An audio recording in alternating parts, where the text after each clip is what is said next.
박찬호 뉴스인데요. 지금 현재 11시 15분입니다. 여러분들 잘 아시다시피 잠시 후에 1시에 우리 자유한국당이 주관하는 대규모 항의 집회가 세종문화회관 앞에서 열립니다.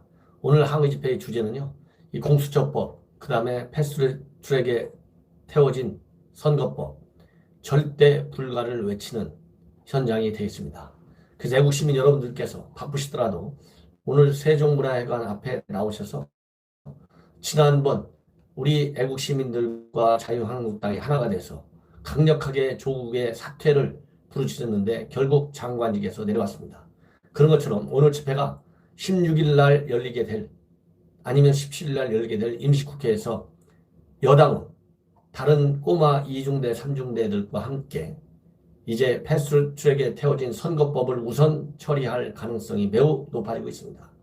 그래서 오늘 이 함성의 소리를 듣고 그야말로 현 정부가 또 여당이 무서워할 줄 아는 정당이 되도록 해야 되겠습니다. 그래서 시청자 여러분들께서 주말이지만 꼭 시내에 오셔서 같이 함께 이러한 선거법 개정 절대 반대를 외쳐주시기 바랍니다. 저도 잠시 후에 본 방송을 마치고 현장으로 달려갈 예정으로 있습니다. 시청자 여러분들 많은 성원과 그리고 참여를 부탁드립니다. 제가 요즘 안보 뉴스를 빠짐없이 전달해드리고 있습니다. 너무나 많이 나오고 있고요. 또 혼선스럽기도 하고 혼란스럽기도 하고, 그래서 제가 시간이 날 때는 바로바로 여러분들께 미 국방, 미 군사력 사용의 최종 사용권자는, 지휘권자는 당연히 트럼프죠. 그렇지만 트럼프를 빼놓고 최고 결정권자는 바로 에스퍼 미 국방장관입니다. 미 국방장관이 드나들었던 곳인데 매우 중요한 이 외교협회에서 연설을 했어요. 이 연설 내용, 우리 한국의 안보와 그리고 미국의 세계 전략을 이해하는데 많은 도움이 되는 얘기를 직설적으로 했습니다. 바로 국방장관답게 외교적인 언사를 쓰지 않고 우회적이지 않고 직접적으로 표현을 써가면서 북한 정권에 대한 강력한 경고 메시지를 했습니다. 그래서 이 내용을 중심으로 여러분들께 보도해드리겠습니다. 먼저 김정은 정권을 갖다가 불량 정권이다, 불량 로그 스테이트다 이거죠. 예, 이런 이 악의 축, 부시 아들부가 악의 축이라고 불렀죠. 그 다음에 이어서 불량 정권이라는 말이 등장했습니다. 이 로그 스테이트 불량 정권이라는 말은 김정은이가 최고 싫어하는 말 중에 하나예요. 김정은이가 최고로 싫어하는 것이 몇 가지가 있어요. 우선 B-52 전략 폭격기 최고 싫어합니다. 그 다음에 불량 정권 제일 싫어합니다. 그 다음에 핵무기 없애자, CVID 돌이킬 수 없는 북한을, 김정은을 불량 정권이라고 지칭했습니다. 이 불량 정권이라고 써가지고 쓰면 김정은이가 당연히 알레르기 반응을 일으키죠. 지금 트럼프 대통령한테도 늑대라고까지 비판하고 있는 요관관 이런 거 얘기하는 것은 참을 수 없는 모욕을 느낄 것이고, 아마 빠르면 오늘 내일 중으로 김정은이 반응이 또 나올 거예요. 두 번째 김정은에 대한 위협은 북한이 현재 개발 중에 있는 ICBM, 이것은 미국 본토를 위협하는 미국에 대한 직접적인 위협이다, 용납하지 않겠다라고 하는 강한 메시지를 전달했어요. 예, 뭐라고 되어 있느냐, 여전히 단거리 탄도미사일을 시험하고 있다. 앞으로 나아가는 유일한 길은 외교적 정치적 합의를 통한 것일 뿐이며 한반도에서의 전쟁은 끔찍할 것이다. 아무도 그것을 보고 싶어 하지 않는다.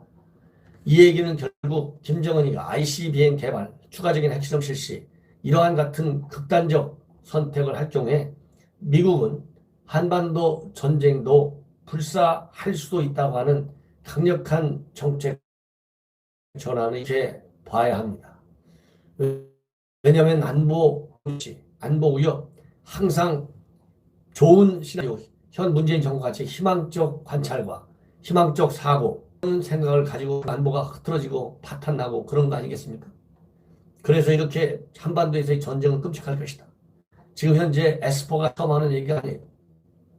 제가 바로 어제도 말씀드렸지만은 12일 날 이 앨리스 전 빌 클린턴 행정부 때 국방차관부 했던 사람이죠.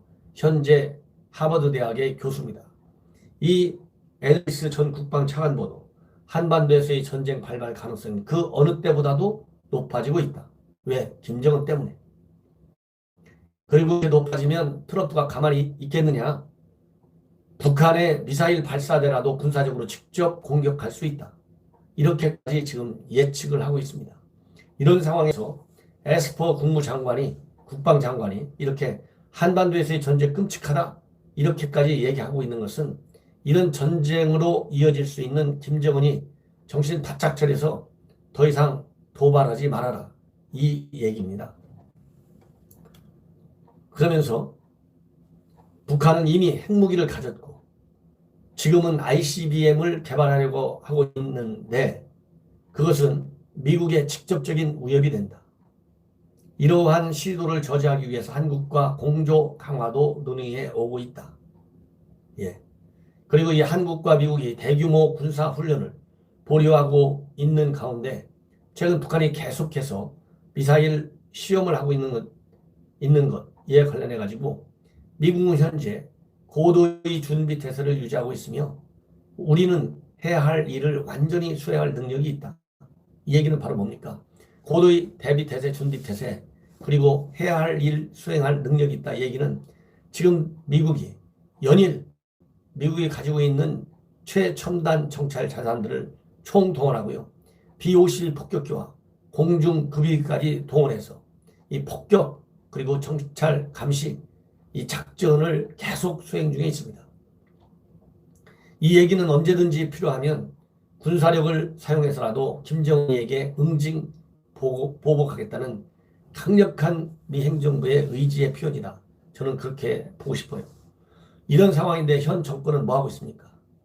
받지 않겠다는 쌀 1,300억 원짜리 대규모 지원 계획도 공표해놓고 북한한테 거부당했잖아요. 그런데도 불구하고 최근에는 영유아 500만 불짜리 또 원조하겠다. WHO를 통해서 이렇게 제안하고 나섰습니다. 미국은 한쪽으로 군사력 카드를 강하게 들이대가지고 김정은이 손을 보려고 하는데 한국 정부는 지원을 하려고 하는 엉뚱한 이 선물을 챙기고 있어요. 이런 상황에서 과연 공조가 되겠습니까? 이런 공조의 불일치, 공조의 틈이 많이 나니까 미국에서는 지금 비건 국무부 부장관을 한국에 급파한다. 저는 그렇게 보고 있습니다. 지금 비건이 온다고 하니까 일각에서는 비핵화 문제, 협상 문제 다루러 온다. 큰 말의 말씀입니다. 물론 외향적으로는 김정은이를 직접적으로 더 자극하지 않는다는 측면에서 대화를 강조하고 비핵화 협상의 말하자면 돌파구를 만드는 방안을 논의는 하겠죠. 그러나 그것은 장식품에 불과합니다. 비직접적으로 부장관이 되자마자 이렇게 한국을 찾는 것은 연말이 다가옴에 따라서 김정은이가 어떤 불장난을 할지 모르고 이 불을 끄기 위해서는 이제 외교는 효력을 다했다. 외교의 약반은 다 끝났다. 이렇게 보는 거예요. 그래서 비건이 오는 것은 이미 트럼프가 얘기한 대로 미국이 무력을 사용할 수도 있으니 플랜 B, 최악의 상황에 대비해서 군사적 옵션을 미국이 깔 때 과연 한국 정부는 어떻게 하겠느냐. 한미 공조로 돌아와라. 더 이상 공조에서 이탈하지 말아라. 미국이 군사적인 옵션을 쓰더라도 반대하지 말아라. 드러내놓고. 그래서 김정은이가 자신을 갖고 상황을 오판해서 ICBM과 같은 핵실험 재개와 같은 불장난을 저지르지 않도록 해야 되겠다. 이런 강력한 미국의 경고 메시지를 들고 저는 온다. 이렇게 저는 확신합니다. 이런 현 정권의 나쁜 뉴스, 협의 내용은 문재인 정권에서는 절대 표출하지 않습니다. 전부 다 묻어버려요. 책상 속에다가. 지난번에도 금년 내내 외교부와 미 국무부 간의 협의 협상 내용 제대로 알려준 적이 있습니까? 얼마 전에 왕이가 왔다 갔는데 사드 문제 논의를 해놓고서 중국 정부로부터 압박과 협박을 받고 나서도 단 한마디 얘기를 했잖아요. 그러다가 중국 외교부가 발표하니까 그때서야 마지못해서 조금 한마디 알려줬잖아요. 그런 것처럼 비건 이번에 와서 논의하게 되는 핵심적인 정말 본질적인 얘기는 언론에 거의 내보내지 않을 것이다. 저는 그렇게 봅니다. 이제 북한이 상황을 악화시키면 크리스마스가 다가오니까요. 그때 미국에서 이제 이번에 비건이 가서 이런 얘기를 했어. 그때 나올 가능성이 상당히 크다. 이런 말씀을 드리고 싶어요. 이런 것처럼 현 정권은 현 정권의 코드에 맞는 말만, 자기네 실패한 정책에 맞는 말만 언론에 공개해요. 이번에 비건이 오면 틀림없이 또 김현종이 만날 겁니다. 또 만나면 엊그제 에이브럼스 만나가지고 SNS 활동했듯이 김현종이가 SNS 활동을 하거나 아니면 직접 언론을 상대로 브리핑할 가능성이 크다. 저는 그렇게 봅니다. 좋은 얘기면 그렇지만 몰라서 할 것이다. 왜? 비건은 에이브럼스보다 더 훨씬 지금 중요한 직책을 갖고 있습니다. 그리고 김현종의 개인적 이미지, 또 청와대 NSC의 의견에 또 한마디 직접 언론을 대상으로 한마디 할 거예요. S보다는. 그러나 더 중요한 것은 아까도 말씀드린 대로 지금 트럼프에 이어서 미 국방장관까지도 억지력을 사용할 준비가 다 되어 있다.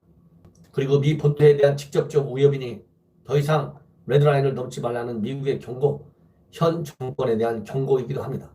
반드시 그 메시지를 제대로 읽고 강력한 대북 억지와 압박을 통한 한미 공조에 나서야 한다. 이게 결론입니다. 이것으로 오전 방송 모두 마치겠습니다. 잠시 후에 시내 광원에서 여러분들과 다시